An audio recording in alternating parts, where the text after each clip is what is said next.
For the anterior loaded barbell Bulgarian split squat, I really don't care if you want to use a crossface or a clean grip. Pick whichever one is appropriate for you. We'll have some information on that for in the resources section. Mike's going to use the crossface grip. There are two things you can actually look at with respect to setting your foot on the bench. One, you can just go directly on the bench. Another option is actually just to set up a half roller or rolled up towel or something along those lines. And what you'll find is you can often stay in a better position. That works well for people who may not have great plantar flexion capabilities. You can attach it with a band or just have a partner hold it. But Mike's going to go directly off the bench. Okay, you'll notice he's a nice straight line, head down to hips.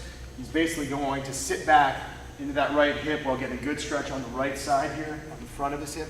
Okay, weight is predominantly through the midfoot, but also a little bit onto the heel. He's not up on his toes, so it's a good mix of quad dominant and hip dominant exercise. You'll notice that as he gets to that bottom position, knees are just short of being in a vertical shin position. So I think that's a pretty good spot for him. We could go longer if we wanted to, but I think this is a good place to be for him. He's getting great hip mobility. He's getting some good single leg strength as we go through. One thing you may want to consider doing is marking your spot on the floor.